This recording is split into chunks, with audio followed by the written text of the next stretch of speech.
മിഴിയിൽ രചന അനു രാജീവ്, അവതരണം ഷാഹുൽ മലയിൽ, എഡിറ്റിംഗ് ഷെരീജ് പൂനൂർ, നിർമ്മാണം PNR ക്രിയേഷൻസ്. അവൻ ആ അധരങ്ങളിൽ ആഴ്ന്നിറങ്ങി. ശ്വാസം വിലങ്ങിയപ്പോൾ അവൾ തന്നെ അവനെ തള്ളിമാറ്റി പുറത്തേക്ക് നടന്നു. ഇവൻ വാഷ്റൂമിൽ നിന്ന് ഇറങ്ങും മുന്നേ അവൾ താഴേക്കൂടി. അവൻ കഴിച്ചോ മോളെ? എങ്ങോട്ടോ നോക്കി ചിരിച്ചുകൊണ്ടിരുന്ന അവൾ പെട്ടെന്ന് കബനിയമ്മയുടെ ചോദ്യം കേട്ട് ഞെട്ടി അവരുടെ മുഖത്തേക്ക് നോക്കി. കഴിച്ചു. അത് കൊള്ളാലോ. എന്നിട്ട് എന്തു പറഞ്ഞു? നന്നായിട്ടുണ്ടെന്ന് പറഞ്ഞു. ശരിക്കും? അവരുടെ കണ്ണുകൾ വിടർന്നു. അതേ നീ. കബനിയമ്മ ഹൃദ്യമായി ചിരിച്ചു. അവൾ അമ്മയുടെ കവിളിൽ നിന്ന് ഉള്ളിക്കൊണ്ട് മുറിയിലേക്ക് നടന്നു. ഡിന്നർ കഴിക്കാനും ബദ്രി അവരോടൊപ്പം ഇരുന്നു. അവന്റെ മാറ്റം റാമിലും കബനിയിലും വല്ലാത്ത സന്തോഷമുണ്ടാക്കി. അധികമൊന്നും സംസാരിക്കുന്നില്ലെങ്കിലും അവരോടൊപ്പം സമയം ചെലവഴിക്കുക തന്നെ അവർക്ക് വളരെ സന്തോഷം നൽകുന്ന കാര്യമായിരുന്നു. ദിവസങ്ങൾ കടന്നുപോയി. അവരുടെ പ്രണയവും ഒരേ വീട്ടിൽ നിന്നുകൊണ്ട് പരസ്പരം പറയാതെ അനുഭവിക്കുന്ന പ്രണയം. ജീവിതത്തിൽ ഇന്നിവരറിയാത്ത വികാരത്തിന് അനുഭൂതിയിലായിരുന്നു മിഴി. അവന്റെ സ്പർശങ്ങളും നോട്ടവും ചിരിയുമെല്ലാം അവൾക്ക് ഒത്തിരി സന്തോഷം നൽകി. ജീവിതം ഒരുപാട് മാറിയെന്ന് തോന്നിയ ദിവസങ്ങൾ. എല്ലാ സന്തോഷങ്ങളും അവസാനിക്കാൻ പോവുകയാണെന്നറിയാതെ അവൾ അന്നും ബദ്രിയോടൊപ്പം ഓഫീസിലേക്ക് പോയി.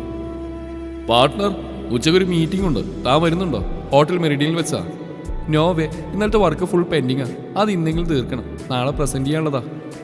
Okay, you carry on, I will manage. അവനത് പറഞ്ഞതും അവൾ വീണ്ടും സിസ്റ്റത്തിലേക്ക് കണ്ണുകൊണ്ടുപോയി. അവൻ അവളെ തന്നെ നോക്കിയിരുന്നു. ആദ്യമായി കാണുന്ന പോലെ. ഒരു സെൽവാറായിരുന്നു അവളുടെ വേഷം. Simply cute. സിസ്റ്റത്തിൽ നോക്കി എന്തൊക്കെയോ പേപ്പറിൽ നോട്ട് ചെയ്യുന്നുണ്ട്. തെറ്റുമ്പോൾ കയ്യിൽ പിടിച്ച പെന്നുകൊണ്ട് സ്വയം തലക്കടിച്ച് അത് കറക്ഷൻ ചെയ്യുന്നുണ്ട്. കുറേ നേരം സിസ്റ്റത്തിലേക്ക് തന്നെ നോക്കുമ്പോൾ ആ പെണ്ണറിയാതെ അവളുടെ ചുണ്ടിലേക്കും പോകുന്നുണ്ട്. അവൻ ആ ചുണ്ടിലേക്ക് നോക്കി നിന്നു. ലൈറ്റ് പിങ്ക് നിറത്തിലുള്ള മൃദുലമായ ദളങ്ങൾ. അവൾ ഇടയ്ക്ക് പല്ലുകൊണ്ട് ചുണ്ടിൽ കടിച്ചു വിടുന്നുണ്ട്. ഇനിയും നോക്കിയാൽ ശരിയാവില്ലെന്ന് കരുതി ബദ്രി വേഗം കണ്ണുകൾ മാറ്റി മുന്നിലിരിക്കുന്ന ഫയലിലേക്ക് നോക്കി. വീണു കണ്ണുകൾ ചതിക്കുന്നു. അവളിലേക്ക് എന്തോ ആകർഷിക്കുന്ന പോലെ. അവൻ്റെ കണ്ണുകൾ വാളിൽ തൂങ്ങുന്ന ക്ലോക്കിലേക്ക് പോയി. 12:30 കഴിഞ്ഞു. ഇപ്പോൾ ലഞ്ച് ബ്രേക്ക് ആവും. അവൾ കഴിച്ചു വരുമ്പോഴേക്കും തനിക്ക് മീറ്റിങ്ങിന് പോകേണ്ട സമയമാവും. അവൻ്റെ ഉള്ളിൽ പലതരം ചിന്തകൾ കടന്നുകൂടി. അവളെയും കൂടെ കൂട്ടിയാലോ എന്ന് ചിന്തിച്ചു. തല പുകച്ചിരുന്ന് വർക്ക് കംപ്ലീറ്റ് ചെയ്യുന്നവളെ കണ്ടപ്പോൾ നിർബന്ധിക്കാൻ തോന്നിയില്ല.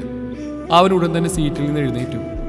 അവൾ തിരിഞ്ഞു നോക്കുമ്പോഴേക്കും കയ്യിലെ പെൻ വാങ്ങി ടേബിളിലേക്കിട്ട് അരയിലൂടെ ഇരുകയ്യാലും ചുറ്റി വരിഞ്ഞ് അവളുടെ കഴുത്തിൽ ചുണ്ടി ചേർത്തു. ഓഫീസിൽ വെച്ച് ആദ്യമായിട്ടായിരുന്നു ഇങ്ങനെ ഒരു അനുഭവം. അതുകൊണ്ട് തന്നെ അവൾ ഞെട്ടിപ്പോയിരുന്നു. കഴുത്തിൽ അവൻ്റെ ചുണ്ടുകൾ പതിഞ്ഞപ്പോൾ അവൾ ഇറുക്കി കണ്ണുകൾ ചിമ്മി. അവൻ്റെ ചുണ്ടുകൾ അവിടെ നിന്ന് എഴിഞ്ഞ് താഴോട്ടിറങ്ങി. അവളുടെ മാറിൽ അമർത്തി ചുംബിച്ചുകൊണ്ട് അവൻ മുഖമുയർത്തി. അവളാണെങ്കിൽ ആ ഞെട്ടിൽ നിന്ന് മുക്തമായിട്ടില്ല. Sorry partner. അവൻ്റെ ശബ്ദം കേട്ട് അവൾ കണ്ണുകൾ തുറക്കാനാവുമ്പോഴേക്കും അവൻ്റെ ചുണ്ടുകൾ അവളുടെ ചുണ്ടിൽ പതിഞ്ഞിരുന്നു. മൃദുവായ ദീർഘ ചുംബനം. ഒട്ടും നോവിക്കാതെ അവൻ ആ അധരത്തെ നുണഞ്ഞു. അവൾ അവൻ്റെ ഷർട്ടിൽ ഇറുക്കി പിടിച്ചു. അവളുടെ വിറക്കുന്ന ശരീരത്തെ അവൻ വീണ്ടും തന്നോട് ചേർത്ത് നിർത്തി. അവളുടെ ഇടുപ്പിൽ മുറുകെ പിടിച്ചുയർത്തി. കാലുകൾ നിലത്ത് നിന്ന് ഉയർന്നപ്പോഴും അതിരങ്ങൾ വേർപെടുത്തിയില്ല. അവളുടെ കൈകൾ അവൻ്റെ കഴുത്തിന് ചുറ്റും വലയം ചെയ്തു. അല്പസമയത്തിന് ശേഷം അവൻ അവളിൽ നിന്ന് മുഖമടർത്തി. ആ പിങ്ക് ചുണ്ടുകളിൽ ചുവപ്പ് പടർന്നിരുന്നു. അവൾ പതിയെ കണ്ണു തുറന്നു. അവൻ അവളെ നിലത്തേക്ക് നിർത്തി. ഇടുപ്പിലുള്ള കൈകൾ വേർപ്പെടുത്തിയില്ല. Sorry partner, I know this is not a right place, but I felt like I needed these lips now. പറയുന്നതിനൊപ്പം അവൻ്റെ കൈകൾ അവളുടെ ചുണ്ടിൽ തഴുകിക്കൊണ്ടിരുന്നു. അവളൊന്നും മിണ്ടിയില്ല. മുഖം മുഴുവൻ ചുവന്ന് തുടുത്തിരുന്നു. അവൻ ആ മുഖം കയ്യിലെടുത്ത് നെറ്റിയിൽ ചുംബിച്ചു. അപ്പോഴേക്കും ഫോൺ റിങ്ങിയെന്ന് കണ്ട് മിഴി അതിലേക്ക് നോക്കി. വേദികയായിരുന്നു. അതും മിസ് കോള്. കഴിക്കാൻ വരാനുള്ള സിഗ്നലാണ്. അത് മനസ്സിലായതും ബദ്രി അവളിൽ നിന്നുള്ള പിടുത്തം വിട്ട് മാറി നിന്നു. അവൾ ചിരിയോടെ ഫോണെടുത്ത് പുറത്തേക്ക് ഇറങ്ങി. അവൻ മീറ്റിങ്ങിന് വേണ്ട ഫയൽസ് എല്ലാം ചെക്ക് ചെയ്ത് ഡ്രൈവറെ വിളിച്ച് കാറിൽ കൊണ്ട് വെപ്പിച്ചു. അവന് വീണ്ടും മിഴിയെ കാണാൻ തോന്നി. അവൾ കഴിക്കുകയായിരിക്കുമെന്ന് അറിയാവുന്നതുകൊണ്ട് ഡിസ്റ്റർബ് ചെയ്യേണ്ടെന്ന് ആലോചിച്ച് അവൻ നേരെ താഴേക്ക് പോയി. കാറിലിരിക്കുമ്പോഴും ഹൃദയം നിയന്ത്രിതമായി മിടിക്കുന്നുണ്ടായിരുന്നു. എന്തോ ആപത്ത് സംഭവിക്കാൻ പോകുന്നതെന്ന് മനസ്സ് പറയും പോലെ. ഉള്ളിൽ മിഴിയുടെ ചിരിച്ച മുഖം നിറവോടെ തെളിഞ്ഞു. ഫോണെടുത്ത് അവൾക്ക് കോൾ ചെയ്തു. എന്താ പാർട്ട്ണർ, ഇറങ്ങിയില്ലേ? അവളുടെ ശബ്ദം കേട്ടതും അവൻ എന്തോ ഒരു ആശ്വാസം തോന്നി. ഇറങ്ങി, തൻ്റെ ശബ്ദം കേൾക്കാൻ തോന്നി. ഇന്ന് വൈകാതെ നിൽക്കണ്ട. 5 o'clock ആകുമ്പോഴേക്കും ഡ്രൈവറിനെ വിളിച്ച് വരാൻ പറ. ഓക്കെ? ശരി, ടേക്ക് കെയർ. ഫോൺ കട്ട് ചെയ്തിട്ടും അവൾ ചിന്തയിലായിരുന്നു. എന്തുപറ്റി? പതിവില്ലാത്ത കെയറിങ്. എന്താടോ? ധ്യാൻ ചോദിച്ചപ്പോൾ അവൾ ഒന്നുമില്ല തലയാട്ടി ഫോൺ അവിടെ വെച്ച് കൈ കഴുകാൻ പോയി. അപ്പോഴേക്കും വേദികയും വാഷ്റൂമിലേക്ക് വന്നു. വേദികയോട് പറഞ്ഞ് അവൾ മുകളിലേക്ക് പോയി.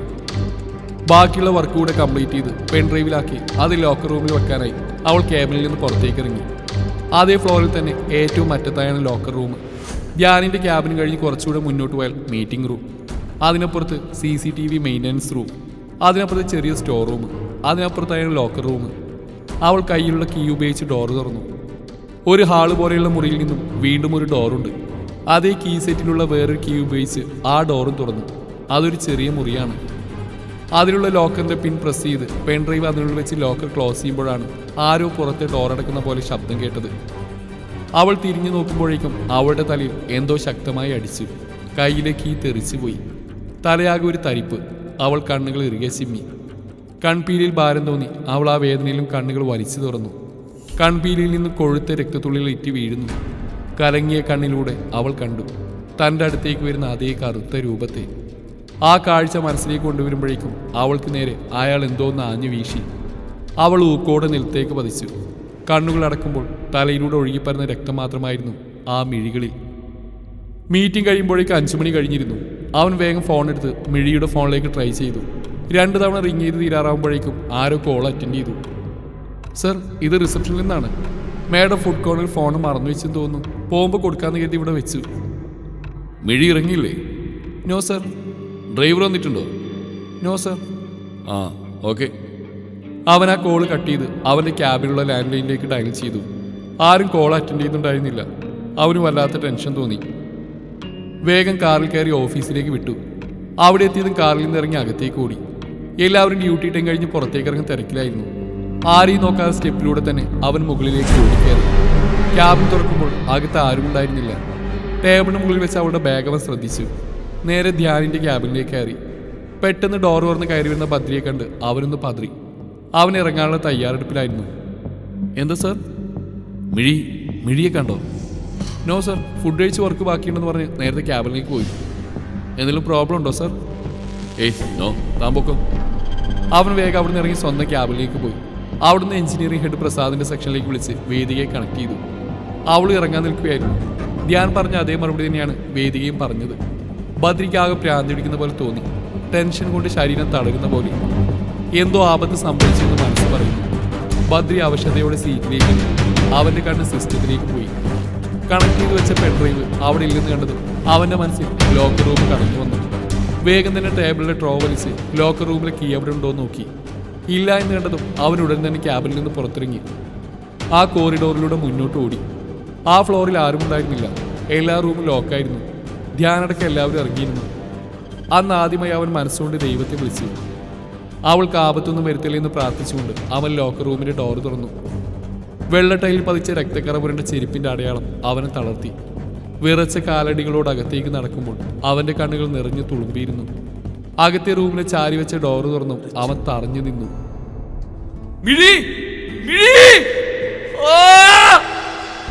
നിലത്തേക്കിരുന്ന് അവൻ അലറിക്കരഞ്ഞു.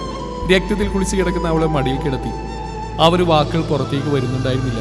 ചങ്ക് പൊട്ടിപ്പോകും പോലെ, ശ്വാസം എടുക്കാൻ പോലും കിട്ടാതെ. അവന്റെ കണ്ണുനീർ അവളുടെ മിഴികളിലേക്ക് പതിച്ചു. അവൾ പതിയെ കണ്ണുകൾ വലിച്ചു തുറന്നു. വെള്ളത്തിനോടൊപ്പം കണ്ണിനുള്ളിൽ രക്തവും പടർന്നു. അവളുടെ കണ്ണിലെ ചലനം മാത്രം മതിയായിരുന്നു അവന്. അവൻ അവളെ നെഞ്ചോട് ചേർത്ത് പൊട്ടിക്കരഞ്ഞു. അവൾ വേദന കൊണ്ട് ഞരങ്ങി. അവൻ വേഗം അവളെ നിലത്തേക്ക് കിടത്തി. അർത്ഥനഗ്നയായി കിടക്കുന്ന അവളെ ദൂരെ കിടക്കുന്ന സൽവാറിന്റെ ദുപ്പട്ടയെടുത്ത് പൊതിഞ്ഞ് കൈകളിൽ കോരിയെടുത്ത് പുറത്തേക്ക് ഓടി.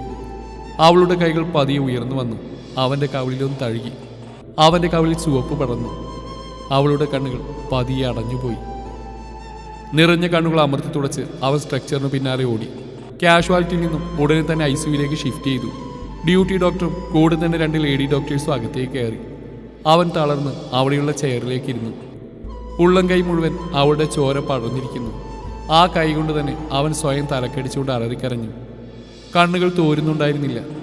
അവളെ തനിച്ചാക്കി പോവാൻ തോന്നിയ നിമിഷത്തെ പ്രാഗിയും സ്വയം കുറ്റപ്പെടുത്തിയും അവൻ കണ്ണുകളടച്ച് ചെയറിൽ ചാരിയിരുന്നു.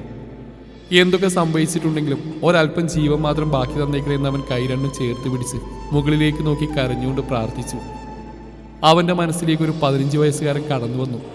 അമ്മ മരിച്ചു എന്നറിഞ്ഞപ്പോൾ കരഞ്ഞ ആ കുട്ടി. അതെ, അതിനുശേഷം ഇതുവരെ താൻ ഒന്നിനു വേണ്ടി ഇങ്ങനെ കരഞ്ഞിട്ടില്ല. ആർക്കു വേണ്ടിയും വേദനിച്ചിട്ടില്ല. സമയം കടന്നു പോകുന്നില്ലെന്ന് അവൻ തോന്നി. ഘടികാരങ്ങളെല്ലാം നിശ്ചലമായോ? അവൻ ചുറ്റും നോക്കി. ഇല്ല, എല്ലാവരും നടക്കുന്നുണ്ട്. അവരുടേതായ കാര്യങ്ങൾ തിരക്കിലാണ്. തൻ്റെ ലോകമാണ് നിശ്ചലമായത്. തൻ്റെ സന്തോഷങ്ങളാണ്, സ്വപ്നങ്ങളാണ് നിശ്ചലമായത്. ഇല്ല, അവൾ തിരിച്ചു വരും. എന്നെ ഇട്ടിട്ട് പോകാൻ പറ്റുമോ? വെറും പാർട്ട്ണറല്ല, മൈ ലൈഫ് പാർട്ട്ണർ. അവൻ വീണ്ടും നിറഞ്ഞ കണ്ണുകളെ തുടച്ചു. അപ്പോഴേക്ക് ICUവിനുള്ളിൽ നിന്ന് ഡോക്ടർ പുറത്തേക്ക് വന്നു. അവൻ വേഗം ചെയറിൽ നിന്ന് എഴുന്നേറ്റു.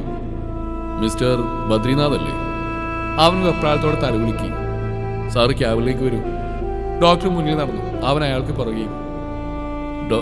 ഡോക്ടർ, എൻ്റെ മിഴി അവൾക്ക്. സാർ ഇരിക്കും. അവൻ അതിനുള്ള ക്ഷമയുണ്ടായിരുന്നില്ല. അത് അവൻ്റെ പ്രവൃത്തിയിൽ നിന്ന് തന്നെ വ്യക്തമായിരുന്നു. ഡോക്ടർ ഒരുവിധം പറഞ്ഞ് അവനെ ഇരുത്തിച്ചു. സാറ് ടെൻഷൻ ആവണ്ട, ക്രിട്ടിക്കൽ സിറ്റുവേഷൻ മറികടന്നു. Now she is fine. ഡോക്ടറുടെ വാക്കുകൾ അവൻ്റെ ഒരു കുളിര് പടർത്തി. But this is a rarest case. അവനത് മനസ്സിലാവാതെ നെറ്റിച്ചുടിച്ചു. സർ, ആ കുട്ടിയെ കൊണ്ടുവന്നപ്പോൾ ഞങ്ങൾ കരുതി ഇതൊരു റേപ്പ് കേസ് ആയിരിക്കുമെന്ന്. But she has not been rape. ആ കുട്ടിയുടെ വസ്ത്രങ്ങളെല്ലാം കീറിപ്പറിഞ്ഞിരുന്നു.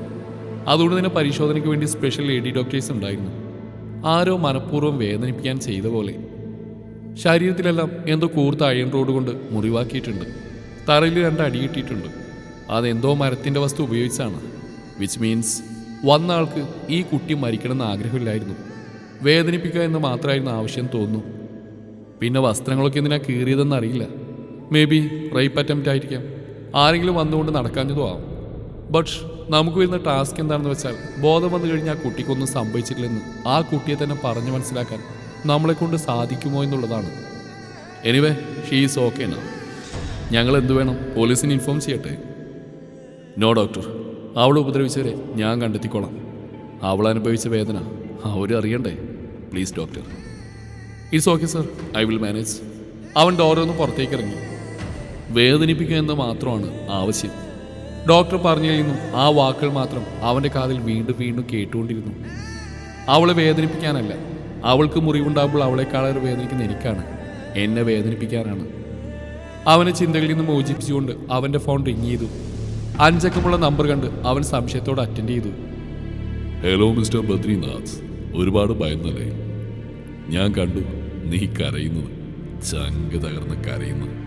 എനിക്കിപ്പോൾ വല്ലാത്ത സന്തോഷം തോന്നുന്നു. കാമുകിയുടെ കന്യകാത്വം നഷ്ടമായെന്ന സങ്കടമായിരുന്നു അത്. എനിക്ക് വേണമെങ്കിൽ അങ്ങനെ ചെയ്യാമായിരുന്നു. പക്ഷെ എനിക്ക് നിന്നെ വേദനിപ്പിച്ചാൽ മാത്രം മതി. ഇപ്പൊ നീ അനുഭവിക്കുന്ന ആശ്വാസമില്ലേ, അത് തകർക്കാൻ ഞാൻ ഇനിയും വരും. അവൾ എഴുന്നേറ്റ് നിൽക്കുമ്പോഴേക്കും വീണ്ടും അവളിലൂടെ നിന്നെ വേദനിപ്പിക്കാൻ. അതിന് നീ ജീവനോടെ ഉണ്ടായിട്ട് വേണ്ട മോനെ, കൊന്ന് തള്ളിയിരിക്കും ഞാൻ.